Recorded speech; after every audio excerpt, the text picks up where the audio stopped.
ایک مکان وہاں بک رہا ہے، وہ بالکل نیا ہے، ڈبل سٹوری ہے، اتنے مرلے کا ہے، ایک مکان تھوڑا سا پرانا ہے، وہ فلانی جگہ بک رہا ہے۔ صرف 15 منٹ اس کے پاس بیٹھ جائیں، جب وہاں سے آپ اٹھ کر چلیں گے نا، آپ کے دماغ میں یا مکان گھوم رہے ہوں گے یا پلان چل رہے ہیں۔ اسی طرح کی آپ مثالیں لے لیں، کسی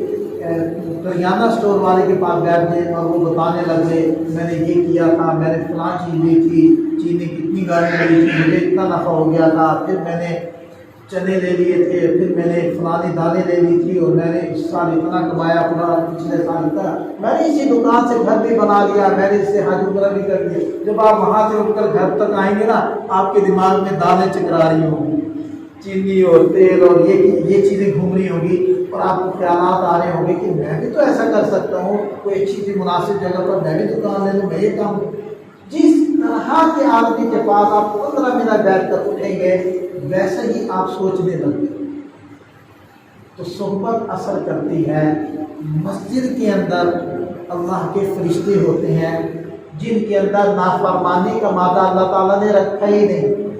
جو نافرمانی کرتے ہی ہیں، جن کے اندر نہ نفسانی خواہشات ہیں، نہ ان کے دلوں میں وساوس ہیں، نہ ان کو کھانے پینے کی طلب ہے، نہ ان کے بیوی بچوں کا کے خیالات ہیں، نہ انہوں نے کاروبار کرنے ہیں، انہوں نے صرف اللہ کی عبادت کرنی ہے۔ جو رکوع میں ہے تو قیامت تک رکوع میں ہے، جو سجدے میں ہے تو وہ سجدے میں ہے، جو قیام میں ہے تو وہ قیام کے اندر ہے، وہ رب کی عبادت میں لگا پڑا ہے۔ نبی پاک صلی اللہ علیہ وسلم کے ایک ارشاد میں مفہوم ہے کہ عرش کے اوپر، آسمان کے اوپر، ساتویں آسمان کے اوپر 4 انگلی کے بقدر بھی جگہ خالی نہیں جہاں کوئی نہ کوئی فرشتہ کسی نہ کسی عبادت کے اندر مشغول نہ ہو، اور جس عبادت میں وہ لگا ہوا ہے قیامت تک اسی میں لگا رہے۔ 70,000 فرشتے بیت المعمور کا روزانہ طواف کر رہے ہیں، اور قیامت تک پہلے فرشتے کی پھر باری نہیں آنے لگی، تو ان کے اندر تو صرف عبادت ہی عبادت ہے، صرف فرما برداری ہی فرما برداری ہے، صرف اطاعت ہی اطاعت ہے، تقوی ہی تقوی ہے، خشیت ہی خشیت ہے۔ تو مسجد کے اندر فرشتے بکثرت ہوتے ہیں، تو معتکف جب مسجد میں رہتا ہے گویا کہ وہ فرشتوں کے ساتھ اٹھتا بیٹھتا ہے، فرشتوں کے ساتھ سوتا چلتا ہے، فرشتوں کے ساتھ بیٹھ کر کھاتا پیتا ہے، تو فرشتوں کی صفات اس کے اندر آنے لگ جاتی ہے۔ اس کا دل بھی اللہ تعالیٰ کی طرف مائل ہونے لگتا ہے، اس کے دل میں بھی نیکی کے خیالات جنم لینے لگ جاتے ہیں، یہ بھی توبہ طائب ہو جاتا ہے اور گناہوں سے صاف اور پاک ہو جاتا ہے۔ اس وجہ سے فرمایا کہ معتکف تو 24 گھنٹے عبادت میں ہے، 24 گھنٹے چاہے وہ سو رہا ہے چاہے جاگ رہا ہے، عبادت میں، اس کا ہر لمحہ عبادت میں لکھا جاتا ہے۔ کتنی بڑی فضول۔ نبی پاک صلی اللہ علیہ وسلم نے ہجرت فرمائی مدینہ طیبہ کی طرف، 10 سال کا مبارک عرصہ ہے مدینہ طیبہ کا، 10 سال میں سے کوئی سال آپ علیہ السلام نے اعتکاف میں نافذ نہیں کیا، 10 کے 10 سال اعتکاف کیا۔ ہم سوچ لیں، تھوڑا سا اپنے اوپر نظر ڈالیں، ہم نے کسی ایک سال بھی اعتکاف کیا؟ آپ علیہ السلام نے تو 10 سال اعتکاف کیا، اور آخری جو رمضان تھا پورا رمضان اعتکاف کیا، اور اس کے بہت سارے فضائل بیان فرمائے۔ حضرت ابن عباس رضی اللہ عنہما کا قصہ مشہور ہے کہ وہ مسجد النبوی میں معتکف تھے، ایک صاحب آئے اور سلام کر کے بیٹھ گئے، بڑے غمگین لگ رہے تھے، پریشان تھے۔ تو حضرت عبداللہ ابن عباس رضی اللہ عنہما نے اس سے پوچھا کہ غمگین لگتے ہو، پریشان لگتے ہو، کیا مسئلہ ہے؟ کہنے لگا کہ جی فلاں آدمی کا مجھ پر حق ہے، اور اللہ کی قسم میں وہ حق ادا کرنے پر قادر نہیں ہوں۔ تو حضرت عبداللہ رضی اللہ عنہ نے فرمایا کہ میں آپ کی سفارش کر دوں؟ تو انہوں نے کہا کہ دیکھ لیں، اگر آپ مناسب سمجھے تو سفارش کر دیں۔ تو بس یہ بات سننی تھی۔ حضرت عبداللہ ابن عباس اٹھے اور مسجد سے نکلے، جوتے پہننے لگے، تو ان صاحب نے کہا کہ حضرت شاید آپ بھول گئی ہیں، آپ تو معتکف ہیں۔ تو فرمانے لگے، نبی پاک صلی اللہ علیہ وسلم کی قبر اطہر کی طرف اشارہ کرتے ہوئے کہ میں نے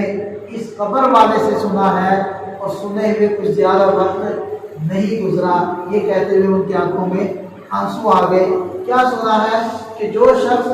اپنے کسی مومن بھائی کی اس کی کسی حاجت برانی کے لیے، اس کے کسی مسئلے کو حل کرنے کے لیے چلتا ہے تو اللہ تعالیٰ 10 سال کے اعتکاف کا ثواب اس کو عطا کرے گا، اور 1 دن کا اعتکاف کا ثواب یہ ہے کہ اللہ تعالیٰ 3 خندقیں جہنم سے اس کو دور فرما دیتے ہیں،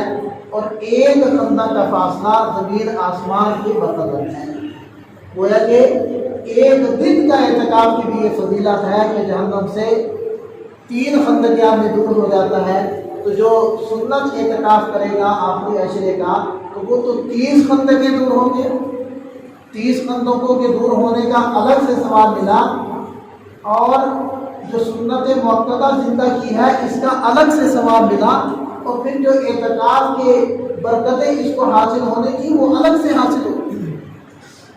تو اس لیے یہ ایک ایسا عمل ہے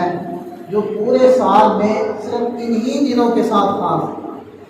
آپ پورے سال کے اندر نفلی روزے رکھ سکتے ہیں اور نوافل پڑھ سکتے ہیں، ذکر تلاوت کر سکتے ہیں، عمرہ کر سکتے ہیں، کوئی بھی عمل ہے آپ کر سکتے ہیں، لیکن سنت اعتکاف وہ صرف اور صرف رمضان کے آخری عشرے میں ہی کر سکتے ہیں، اس کے علاوہ اور کوئی وقت نہیں۔ اس لیے یہ ایک موقع ہے، اس کے اندر آدمی اس کو غنیمت جانے اور سنت اعتکاف کی نیت کرے، اور صرف نیت نہ کرے بلکہ اعتکاف اس نیت سے بیٹھے کہ میں نے اپنے آپ کو بدلنا ہے، میں نے اللہ تعالیٰ سے تعلق پیدا کرنا ہے۔ ہمارا اب تک اللہ تعالیٰ سے کوئی تعلق نہیں ہے، ایک رسمی ہے، حقیقی تعلق نہیں ہے۔ کیا ہم میں سے کسی نے اللہ تعالیٰ سے کبھی باتیں کی ہیں؟ جس کا تعلق ہوتا ہے وہ تو باتیں کرتا تھا۔ کبھی تنہائی میں ہم اٹھے ہوں، چاہے تہجد کا وقت ہو یا کوئی بھی تنہائی کا موقع ہو، ظہر کے بعد آپ اکیلے بیٹھے ہیں، عصر کے بعد آپ اکیلے بیٹھے، تنہائی کا کوئی بھی موقع، اللہ تعالیٰ تو چھٹی نہیں نہ کرتے، اللہ تعالیٰ تو ہر وقت موجود ہوتے ہیں، وہ تھکتے نہیں ہیں، وہ سوتے نہیں ہیں، وہ بھولتے نہیں ہیں، وہ غافل نہیں ہیں۔ تو کوئی لمحہ دل کا ایسا کہ جس کے اندر میں ہوں اور اللہ تعالیٰ ہوں، اور میں اللہ تعالیٰ سے باتیں کر رہا ہوں، اپنی حاجات پیش کر رہا ہوں، اپنے مسائل اللہ تعالیٰ سے ڈسکس کر رہا ہوں، اپنے لیے عافیت دنیا آخرت کی مانگ رہا ہوں، اللہ تعالیٰ کے دین کی سربلندی کے لیے اللہ تعالیٰ سے وعدے کر رہا ہوں، ترتیبیں بنا رہا ہوں۔ اس طریقے سے ہمیں اللہ تعالیٰ سے باتیں بھی کرنی چاہیے۔ اگر اللہ تعالیٰ سے یہ توفیق مجھے ملتی ہے کہ میں تنہائی میں باتیں کرتا ہوں، اس کا مطلب ہے میرا اللہ تعالیٰ سے تعلق ہے، اور اگر میں باتیں نہیں کرتا تو یہ تعلق نہیں ہے، ایک رسمی سا تعلق، عبادت کر لی بس، دعا کے لیے ہاتھ اٹھا لیے، آمین آمین بھی کہہ دیا اور منہ پر پھیرے ہو چلتے بنے، یہ نہیں ہے۔ اعتکاف کی برکت سے انشاءاللہ آپ لوگوں کو اللہ کا تعلق ملے گا، اللہ تعالیٰ کی محبت ملے گی، اللہ تعالیٰ سے دوستی لگے گی، اللہ تعالیٰ سے باتیں کرتی آئے گی، اللہ تعالیٰ سے گھنٹوں مانگنا آئے گا۔ یہ کوئی رسمی چیزیں نہیں ہے دعا کا مانگنا، یہ تو باقاعدہ ایک عمل ہے، اور عمل بھی کیا مخ العبادت ہے، عبادت کا مرض ہے، رأس العبادت ہے دعا۔ جیسے اللہ تعالیٰ نے قرآن میں نماز کا حکم دیا ہے، جیسے زکوٰۃ کا حکم دیا ہے، حج کا حکم دیا ہے، اسی طرح باقاعدہ باضابطہ بالاعتبار دعا کا حکم دیا ہے۔ نبی پاک صلی اللہ علیہ وسلم نے دعائیں مانگنا سکھائی ہیں، آداب سکھائے ہیں، وہ ڈھیروں دعائیں مانگی ہیں، حتیٰ کہ ایک صحابی کو یہ کہنا پڑ گیا، حالانکہ وہ اہل زبان تھے، ہمارے لیے تو عربی کی دعائیں یاد کرنا بھی مشکل ہے، ان لوگوں حضرات کے لیے تو مشکل نہیں تھا، بس ایک بار سن لی بات اور یاد ہوگی کیونکہ اپنی زبان ہے۔ اس کے باوجود ایک صحابی نے یہ کہا، یا رسول اللہ آپ تو اتنی ساری دعائیں مانگتے ہیں، ساری تو ہمیں یاد بھی نہیں ہوتی، تو آپ ہمیں کوئی ایسی دعا بتلا دیجئے کہ ہم پھر وہ مانگ لیا کریں، اور جتنی کی یاد ہوں آپ کی دعائیں ہم وہ بھی مانگ لیا کریں۔ تو پھر نبی پاک صلی اللہ علیہ وسلم نے یہ دعا سکھائی کہ تم پھر یہ مانگ لیا کرو کہ اللہ جتنی دنیا آخرت کی خیریں آپ سے آپ کے حبیب حضرت محمد صلی اللہ علیہ وسلم نے مانگی ہے وہ ساری خیریں ہمیں بھی عطا فرما، اور جتنے شروع سے پناہ مانگی ہے ان تمام شروع سے ہمیں بھی پناہ نصیب فرما۔ پھر تم یہ مانگ لیا کرو، اتنی دعائیں مانگی تو دعا ایک مستقل عمل ہے، مستقل عبادت ہے۔ تو اعتکاف کی برکت سے ہمیں دعائیں بھی مانگنی ہیں، اور دعاؤں میں دل بھی لگے گا، دعاؤں میں اللہ تعالیٰ کی طرف دل متوجہ بھی ہوگا، دعاؤں میں پھر ہم اللہ تعالیٰ سے باتیں بھی کریں گے، اپنے مسائل بھی اللہ تعالیٰ کے سامنے رکھیں گے۔ تو یہ ساری برکتیں ہیں اعتکاف کی، اور یہ انہی دنوں کا عمل ہے، آخری عشرے کا عمل ہے، اس کی بھی ہم لوگ نیت کرتے ہیں۔ تیسرا عمل جو میں نے ذکر کرنا ہے وہ ہے لیلۃ القدر۔ قرآن نے خود اس کی وضاحت کر دی ہے، انا انزلناہ فی لیلۃ القدر، ہم نے قرآن کو اتارا لیلۃ القدر میں۔ لیلۃ القدر کی اس سے بڑھ کر اور کیا فضیلت ہو سکتی ہے کہ اللہ تعالیٰ نے سال کے 12 مہینوں میں سے ایک مہینہ اور اس میں سے ایک خاص دن اور اس دن کی ایک خاص رات کی تعین فرمائی ہے قرآن کے نزول کے لیے۔ قرآن لوح محفوظ سے آسمان دنیا کے اوپر اکٹھا پورا کا پورا یک بارگی وہ نازل ہوا ہے، وہ لیلۃ القدر میں نازل ہوا ہے۔ تو اتنی بڑی فضیلت ہے لیلۃ القدر کی۔ اور پھر آگے ارشاد فرمائے وما ادراک ما لیلۃ القدر، تمہیں کیا پتا لیلۃ القدر کیا ہے؟ لیلۃ القدر خیر من الف شہر، یہ تو 1000 مہینے کی عبادت سے بھی افضل اور بہتر ہے۔ یہ عربوں کا محاورہ ہے، عربوں کا محاورہ ہے۔ جیسے آدمی کہہ دیتا ہے نا یا لاکھوں بھی لے آؤ تو کوئی اس کی حیثیت نہیں، تو بڑی عدد کو بیان کرنے کے لیے اس طریقے سے بیان کرتے ہیں۔ تو اس کا یہ مطلب نہیں ہے کہ خیر من الف شہر 1000 مہینے کی عبادت کا ثواب ہے، اس کا یہ مطلب نہیں ہے۔ اللہ تعالیٰ نے ارشاد فرمایا خیر، اس سے بہتر ہے، اس سے کتنی بہتر ہے اس کو بیان نہیں کیا گیا، اس اشارہ کر دیا گیا کہ وہ اتنی زیادہ بہتر ہے کہ اس کی فضیلت کو اہمیت کو بیان کیا ہی نہیں جا سکتا۔ کیا بیان کرتے ہیں؟ ایک اشارہ دے دیا کہ 1000 مہینے بھی تم عبادت کرتے رہو پھر بھی اس رات کو نہیں پہنچ سکتے۔ اگر صرف 1000 مہینوں کو ہی آپ شمار کر لیں تو 83 سال سے کچھ زائد وقت بنتا ہے۔ حدیث میں آتا ہے ایک مرتبہ جب نبی پاک صلی اللہ علیہ وسلم نے تذکرہ کیا بنی اسرائیل کے انبیاء کرام کا، حضرت ایوب علیہ السلام کا، حضرت زکریا علیہ السلام کا، حضرت حزقیل علیہ السلام کا، حضرت یوشع علیہ السلام کا، کہ ان حضرات نے 80 سال اپنے رب کی ایسی عبادت کی تھی کہ پلک جھپکنے کے بقدر بھی نافرمانی نہیں ہوئی۔ اس پر حضرات صحابہ کرام سوچنے لگ گئے کہ ہماری تو اتنی لمبی عمر ہی نہیں ہے،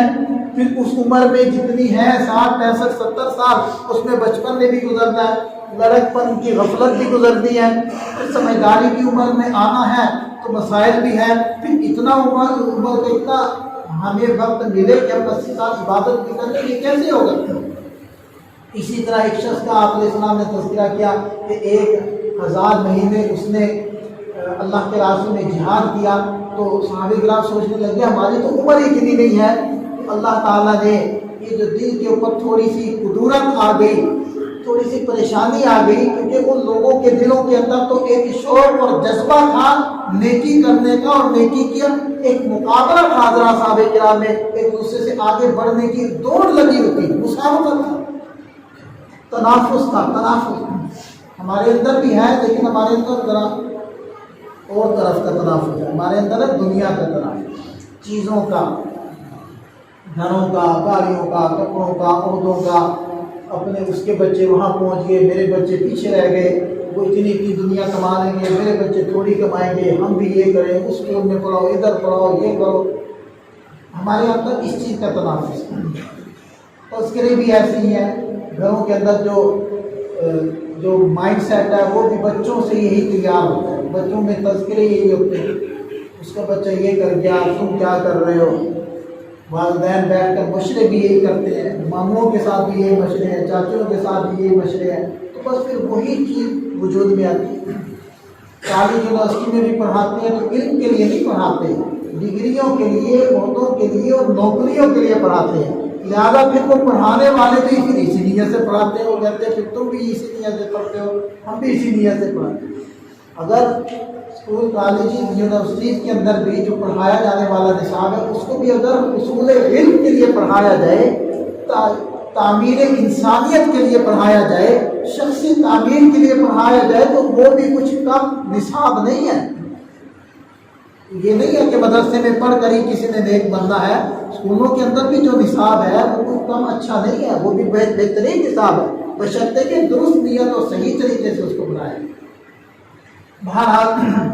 تو حضرات صحابہ کرام کے اندر تو تنافس تھا، ایک شوق تھا، ایک لگن تھی، ایک دوسرے سے آگے بڑھنے کا ایک جذبہ تھا، ایک مقابلہ تھا۔ یہی تو وجہ تھی کہ غرباء فقراء صحابہ یا رسول اللہ یہ جو مال والے ہیں یہ تو ہم سے آگے نکل گئے۔ آپ علیہ السلام نے فرمایا کیسے؟ کہنے لگے یا رسول اللہ نمازیں وہ بھی پڑھتے ہیں ہم بھی، روزے وہ بھی رکھتے ہیں ہم بھی رکھتے ہیں، لیکن وہ مالی عبادات کر کے آگے نکل گئے، ہمارے پاس مال ہے نہیں، ہم کیسے ان سے آگے نکلیں، ہم کیسے ان کو پکڑیں؟ تو آپ علیہ السلام نے فرمایا میں تمہیں بھی ایک حل بتا دیتا ہوں، ہر نماز کے بعد یہ تسبیح کر لیا کرو 33 بار سبحان اللہ، 33 بار الحمدللہ، 34 بار اللہ اکبر۔ تو چند دنوں کے بعد وہ فقراء پھر آئے اور کہنے لگے یا رسول اللہ یہ تسبیح تو مالدار صحابہ کو بھی پتہ چل گئی، وہ بھی کرنے لگ گئے۔ آپ علیہ السلام نے فرمایا یہ تو اللہ کا فضل ہے، جس کو چاہے عطا فرما دے، اگر وہ بھی یہ عمل کر رہے اللہ ان کو بھی عطا فرما دے گا۔ تو دیکھیں یہ مقابلہ بازی تھی اعمال میں،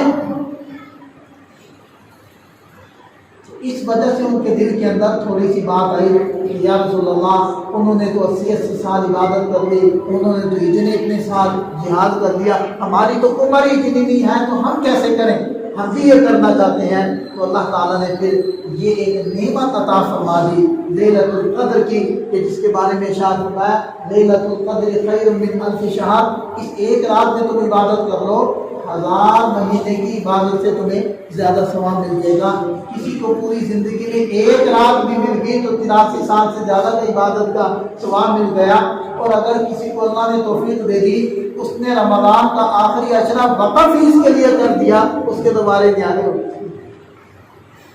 دیکھیں پاک راتوں کے بارے میں آیا تھا حدیث میں کہ پاک راتوں میں ہوتی ہے لیلۃ القدر، پاک راتیں 5 راتیں بنتی ہیں، اور راتیں کتنی کہیں ویسے بھی دن بڑے ہو رہے ہیں، مسلسل راتیں مسلسل چھوٹی ہو رہی ہیں، اور رات شروع ہو جاتی ہے مغرب سے، سورج ڈوبتے ہی رات شروع ہو گئی، اچھا مغرب کی نماز پڑھی، اس کے بعد عشاء پڑھی، اس کے بعد تراویح پڑھی، اور تراویح کے بعد بھی عام طور پر لوگ گھنٹہ 2 گھنٹے کے بعد ہی سوتے ہیں، کوئی کھانے پینے کے عادی ہوتے ہیں، کوئی ویسے گپ شپ، کوئی تلاوت کرتے ہیں، اس کے بعد ہوتے ہیں۔ تو پیچھے سحری میں پھر آپ نے اٹھنا ہے، آج کل 3 بجے نہیں اٹھیں گے تو آپ تہجد نہیں پڑھ سکتے، تہجد پڑھ کے سحری نہیں کر سکتے، تو 3 بجے ادھر سے اٹھنا ہے، 11 بجے ویسے ہم لیٹتے ہیں عام طور پر، تو بیچ میں وقت کتنا بنتا ہے، کتنے گھنٹے بنتے ہیں دوسرے؟ یہ 2-4 گھنٹے بھی ہمارے لیے مشکل ہے۔ ان چند راتوں میں صرف 5 راتیں گن کر ہم یہ نیت کر لیں کہ اب کی مرتبہ یہ جو پاک راتیں ہوں گی، ہم یہ جو بیچ کے 2-4 گھنٹے ہوں گے وہ بھی انشاءاللہ جاگیں گے اور عبادت میں لگیں، اللہ کو راضی کرنے میں لگیں، دعاؤں میں لگیں، جب گھٹے نہیں بنا۔ یہ اجتماعی نوافل میں اجتماعیت نہیں ہوتی، اجتماعیت صرف فرائض کے اندر ہوتی ہے، نوافل میں تو سنتوں کے اندر بھی آپ صلی اللہ علیہ وسلم کا معمول گھر میں